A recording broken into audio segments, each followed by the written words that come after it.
Order out of chaos. Something the Father started, and I think he can still do the same today. So maybe there's some things we need to learn from this Torah portion of he has got it all taken care of.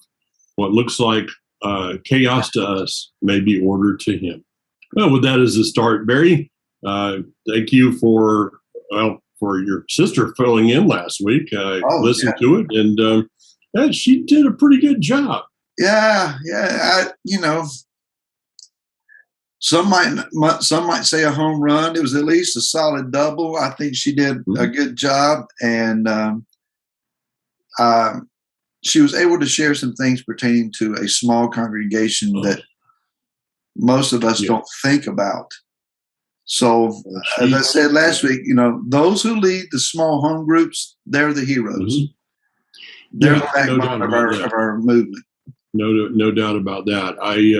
There was a couple times I was kind of concerned about my position here, whether she was going to replace me or not.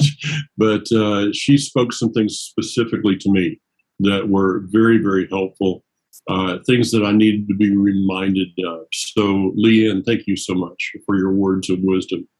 Barry, with this week, we begin a new Torah cycle. We turn back to the pages of Bereshit, of Genesis, and we read those incredible words of, in the beginning, Elohim created the heavens and the earth. It was without form, it was void, and he brought order out of that. My question is, was it really, are we just kind of considering that it was all, this jumbled up mess kind of thing? Or was it from our perspective, it would have been chaos and void of any meaning, but to the Father, he knew where everything was.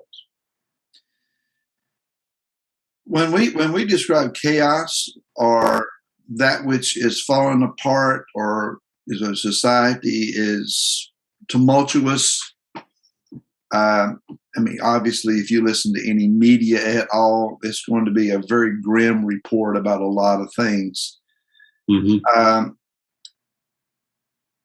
While we get panicked and concerned, Yah is looking at opportunity. Those that are wise and know how to be an entrepreneur, who know how to have a better overall view of things and begin to calculate what's coming, what next steps may be, they know how to make a great fortune out of that. If you can look and find a felt need and fill a niche by examining what's coming in the next 6 months or so and be ready to fill that. Oh yeah. It's a great advantage. Most of us look at the immediate and fall apart. Okay. I had something on my computer screen over here. Sorry about that. So the same thing in the spirit. I think it's wise for us not to be staring at the immediate so much that we lose grasp on the understanding that the kingdom is coming. I shared this this past Shabbat to House of David. In Hebrews chapter 12, the writer says that everything that can be shaken is going to be shaken, so that only the unshakable may remain. And what we are receiving then is an unshakable kingdom. Yeah. As if you would imagine the ball of the planet Earth. Yes, I don't think it's a ball, but never mind. As the kingdom comes closer to the earth and its physical realm atmosphere, you're having an absolute pure spiritual realm reality impressing itself. I don't want to say invading, because it's not necessarily invading, but overwhelming, overshadowing. It's like the incubating of the Ruach in Genesis chapter 1, verse 2. The kingdom likewise is incubating over the earth. And Dr. Sakina from Indigenous Messengers International, fabulous mind and man. I heard him teach about how that when the Ruach was hovering over and incubating over the earth, that the result was a vibration that took place in the waters. And he began to scientifically talk about what vibrations do in that atmosphere.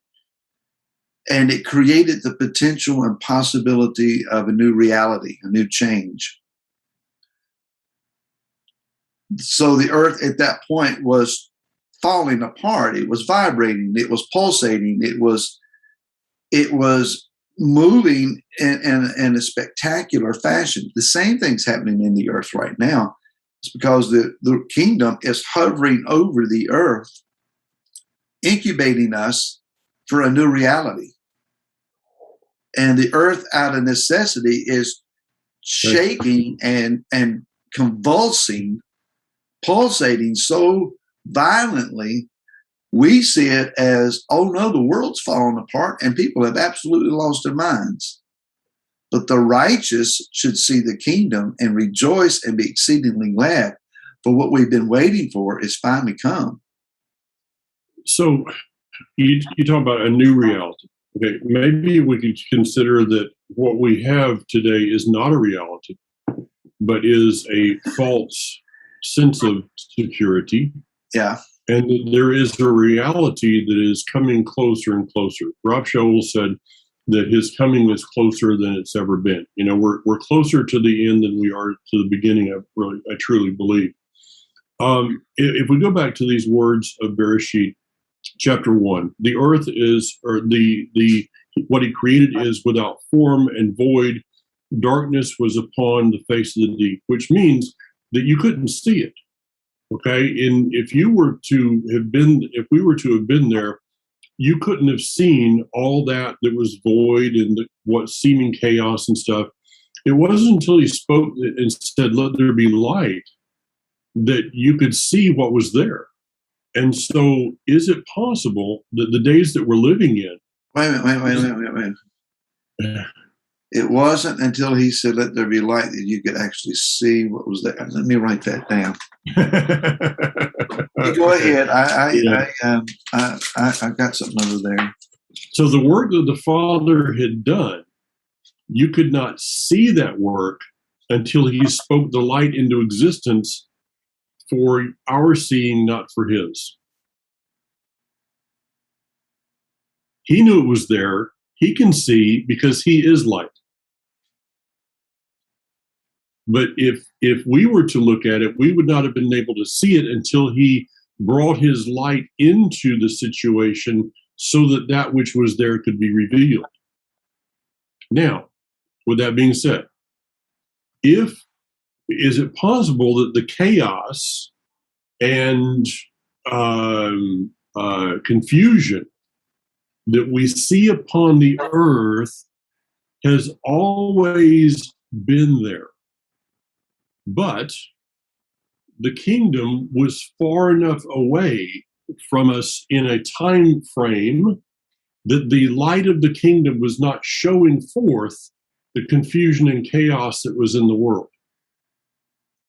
But as the kingdom comes closer to the world, to the earthly realm, as the spiritual realm kingdom comes closer to the earthly realm, it is going to reveal that which was in darkness.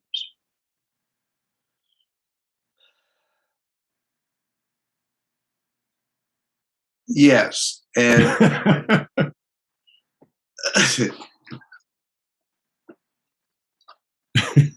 okay.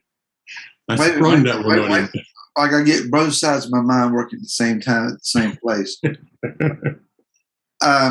And by the way, this is not anywhere close to what we were originally going to talk about. No, not at all. Yeah, and as we're over here. We're over here right now. Yeah, so my mind's told Deanne, we had something allowed last week that had never been allowed on our program. That was notes.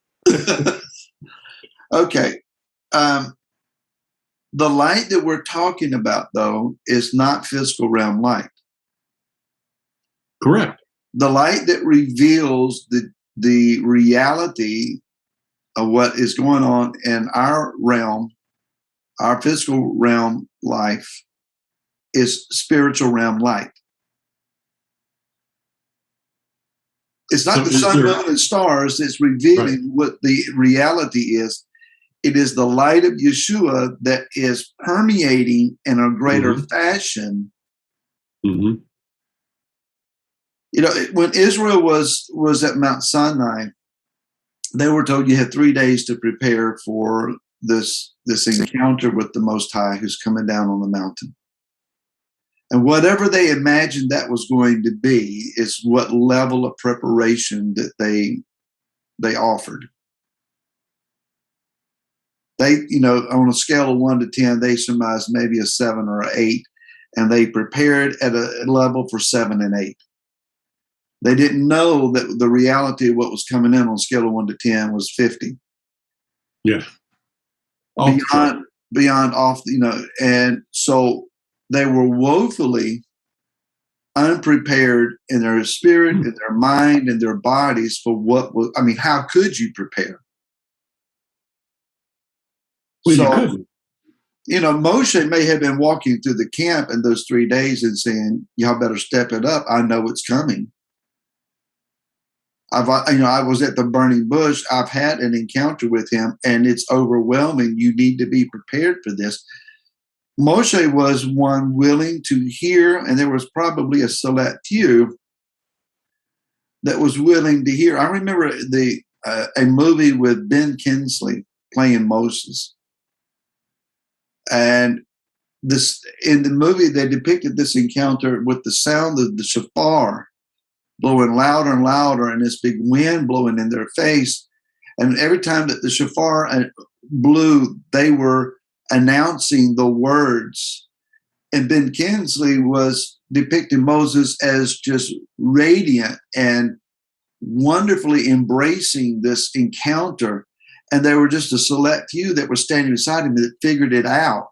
Mm-hmm. The rest of them were cowering in fear of their own lives. The reality of the light that is continually increasing on us is going to require a greater level of preparation than what we are accustomed to. We're normally accustomed to encountering him, you know, 5, 6, 7, 8 level, and what's coming is 50. Are we prepared for that? No, we're not. Natural light. I touched on this, and yeah, we're not going to get to our subject we had. I touched on this a little bit. I recorded just a few minutes ago about the light, and I didn't have time to really go into it all. And I think this may be a good time. So when he creates the light, all right, and then he puts the light somewhere, is there a part of the light that he didn't put somewhere, but he kept to himself? It's a different realm of light that he operates in only. And so what we see is that he spoke the light. It says that he created the light and the darkness. He uses both light and darkness, but can the Almighty be in darkness without the darkness becoming light? Which means that, okay, which means that if there is darkness and he steps into it, it's no longer dark. There may be darkness around it, but where he is, there's only light. Yeah. Enter in the Ark of the Covenant.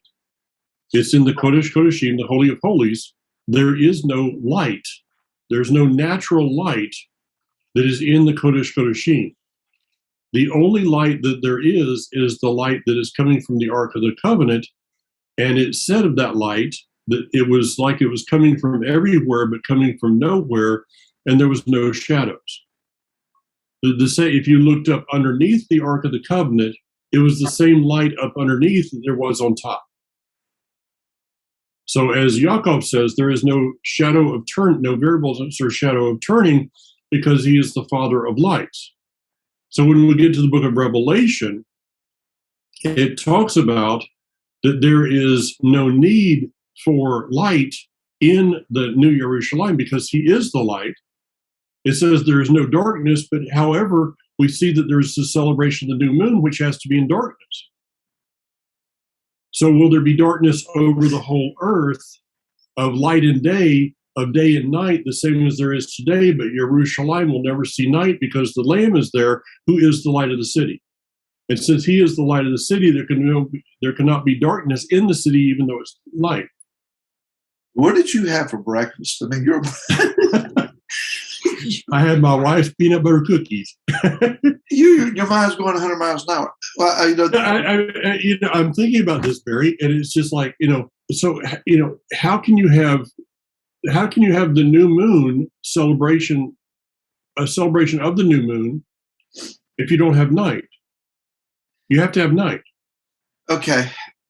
Well, it says in 1 John chapter 1,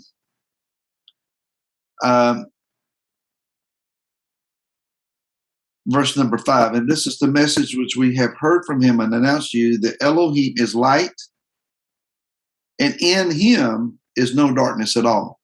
Yeah. So you're right. Whatever darkness is, it does not overwhelm him. It does not stand against him. He chases all darkness out. So that which has been darkness, when light comes in, the darkness. So all the conspiracy theories. Let's go to that level. You talk about conspiracy theories that have been around for centuries, but yet they're being brought to the light. It's not that darkness is being revealed. It's light is being revealed. Let me offer you a thought. Please. In that day, when New Jerusalem is on the earth, we're talking about post-kingdom at that point. Okay? So during the kingdom, we obviously understand that there is going to be the continual physical existence of sun, moon, and stars and their operation day and night, that kind of thing. Right. Beyond the kingdom, and again, this we can only use wide-eyed imagination because it's beyond our comprehension all that's going to be in that time. But the kingdom will come to the earth. Contrary to popular pulpit doctrines, we do not spend eternity in heaven, but heaven comes to the earth. Could it be that, as you're describing, in New Jerusalem, he is the light of the city? There's no sun, moon, or stars necessary there to give light. But it doesn't mean that there's not their existence in the rest of the earth, where they would perhaps then also be a continuing of day and night. However, in that day, here's my thought, darkness will be redeemed. Okay. That there will be a righteous element then to the darkness. It will no longer be perceived as Yeshua said in Yochanan chapter 3:19. This is the judgment, that the light is come into the world, and men love the darkness rather than the light, for their works were wicked. For everyone who is practicing evil matters hates the light and does not come to light, lest his works be exposed. So men love darkness because they think under the cover of darkness their deeds are not readily seen. There will be no sin in that day. So there will be no hiding in darkness, but rather darkness will have a righteous purpose. Okay. And that is that it will be a time of rest, a time of cessation of the work, so that when light returns, the work can be continued. So darkness has been perverted. Yes. Just as Hasatan comes, Satan comes as an angel of light. What did he do? He perverted light into his own uses. And it's called deception. So night or darkness has been perverted instead of its righteous use, which is rest. those who, people use as you just said, what? I'm just thinking this is so far from where we were supposed to be talking today. Yeah. As you just said, the purpose of darkness is not to hide, it is for rest. So, people go to, I remember in Bible college, they talked about the evangelic, or something like that. Genesis chapter 3, verse 15, of, the Redeemer, the revealing of a Redeemer. And they said this is the first time the gospel was preached in the book of Genesis, in the scripture itself. But I have to differ with that the gospel is preached in the words of evening and morning were the first day. So why is it that we have this confusion, this complication, and we go through it every year? We just, I just went through the festivals, go through this at the spring festivals. It's like, okay, what day is it? What more? When do we start? When do we end? Because for us, our day begins at morning, but for the Almighty, our day begins in the evening. Why? Because he's saying, you need to first rest in me before you can work in me. You need to rest in me before you can work for me. Okay. So the darkness is not about a place of hiding. The darkness is about a place of resting in him, so that then when we begin our works are an outgrowth of our rest in him, and there's the gospel. What you just said, okay, keep that in mind, and let's add to that thought that as the day begins at nightfall, mm-hmm. the day of Messiah, the seventh day, the day of Messiah, necessarily begins in darkness. Yes. One might perceive that, well, the day of Messiah is going to be a sudden appearance of light. No, it starts in darkness. The current world elements of darkness that seem prevalent are actually indicating to us that the day of Messiah has begun. Mm-hmm.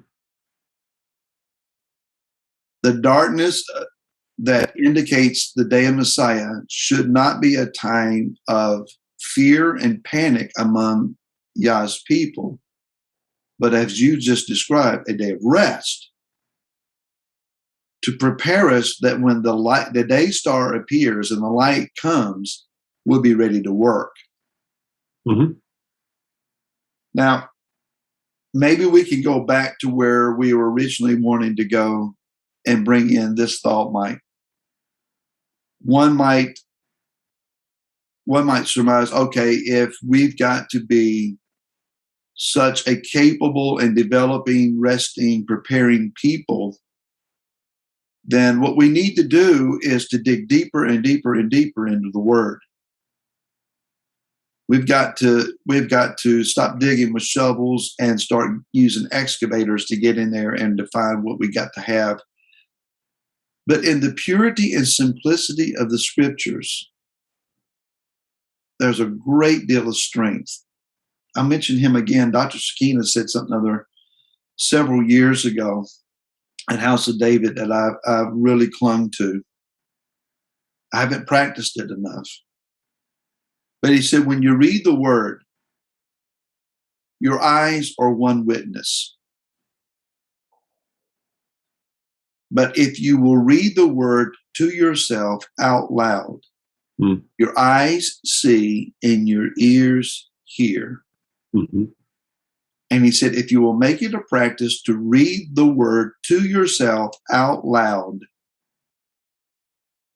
you're getting two witnesses, and he said you will remember much more and be able to quote much more of the Scripture because it's coming into your being two different ways. So, I mean, he was quoting Scripture, and I thought, how did you remember all of that? And he said, I read the Word out loud to myself. Okay. Good assignment for people this year. So this year, you guys have just completed your yearly festival cycle in the Hamoedim. For House of David, we're on a little different schedule, and we're getting ready to celebrate our fall feast. It has been widely proclaimed that this is the year of the Shemitah, the 7th year cycle, in which you're supposed to read, and depending on who you ask, whether it's the whole Torah or the book of Deuteronomy, Devarim. But it's the public reading of the word.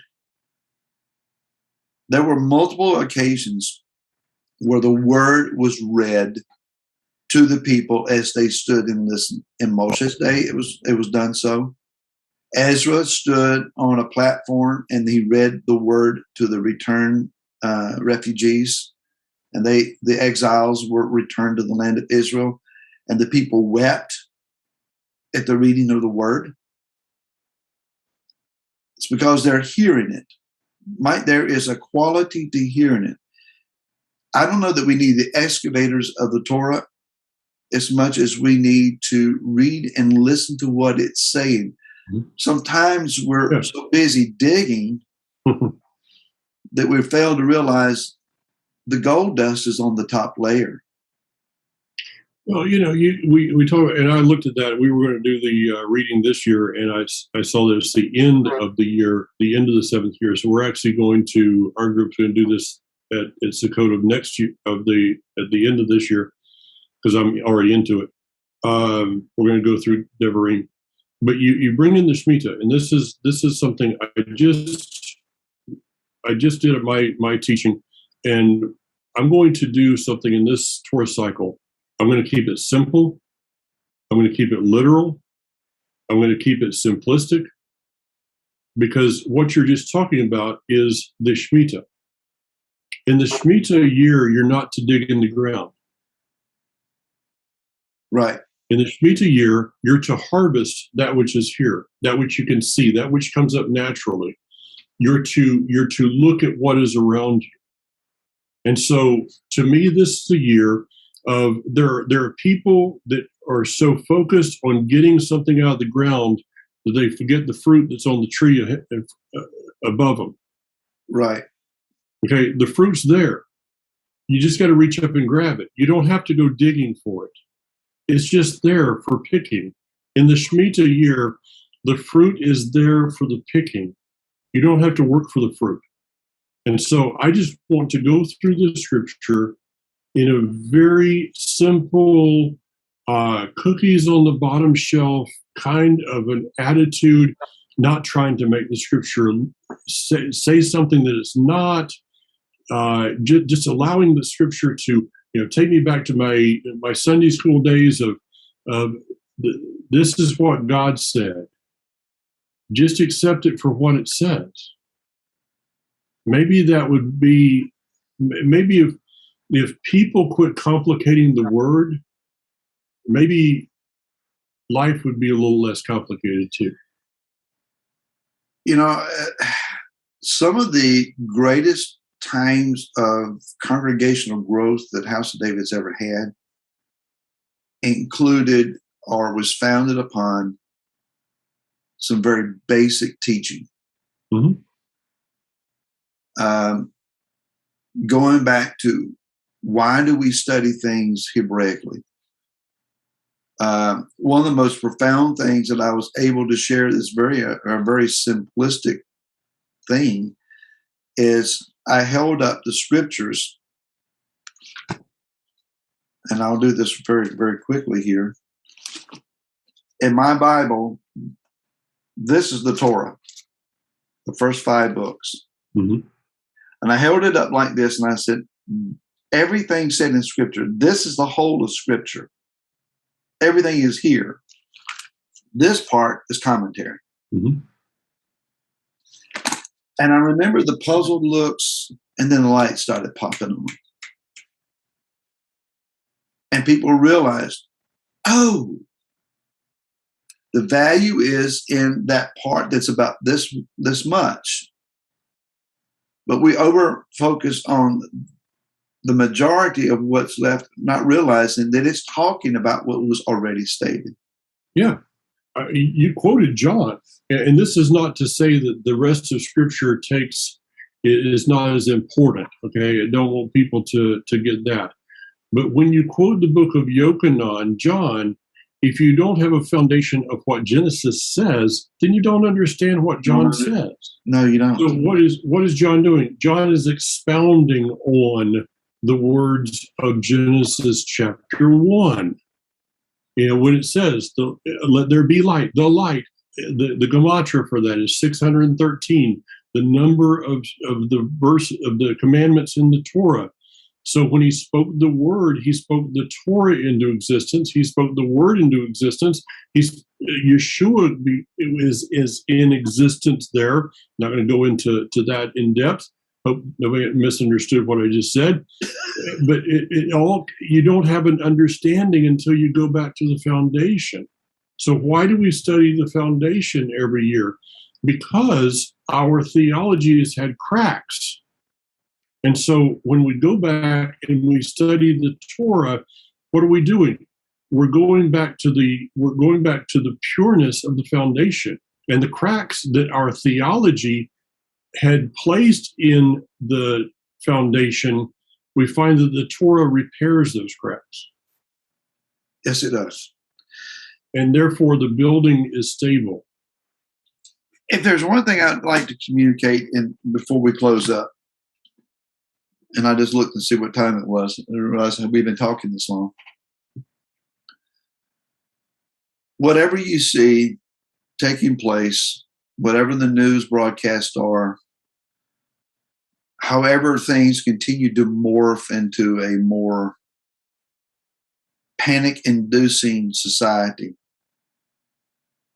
do not lose hope or focus on the fact that the kingdom is coming. Mm-hmm. That what our grandparents and their grandparents prayed for those who have such a lineage, all the anticipation of the coming of the Lord, as they used to say, is taking place in our day. Somebody was going to have to live through these experiences. I know it can be a bit intimidating when you read what Daniel says and what the prophets say, what especially the book of Revelation says, what Matthew 24 and 25 say. You might get the idea we're holding on by the skin of our teeth. We're barely going to survive. We're all going to die. It's all going to be. Don't do that. Be ready to be used. Allow the light of Yah in the face of Yeshua to shine upon you in ever increasing fashion. Get back to the basics of his word. There is power in reading the word. Mm-hmm. The ability of the word to encourage you, to build up your spirit is incredible. And that's the key, Mike, I think, is that we build our spirits as much as we've tried to build our bodies. This world has been long focused on exercise and diet and health and so forth, and to an extreme. And so you can have six-pack abs and a chiseled physique and endurance to run miles and spiritually be anemic. Yeah. But a man or a woman that is spiritually astute and powerful in their spirit will have that capability that a Hercules cannot endure. I mean, Yah is looking to raise up a powerful, spiritually tuned people. And that's what I see in scriptures coming out of this. I do not see a ragtag bunch of people in chains crawling into the kingdom and almost dying inside the gate. So, well, we finally made it. I see an army marching in with banners. I see a triumphant, vigilant, powerful people who have been formed and shaped through tribulation to be something that they've never imagined themselves to be. That's us. So may this Torah cycle bring us into that kind of people. May it do so. May it do so. The key is to have belief and not fear. There you go. Focus on the light, not the darkness. So, see you next week. Yeah, thank y'all for watching Foundations for Life. Drop us a line, send us a note. We look forward to seeing you again next week.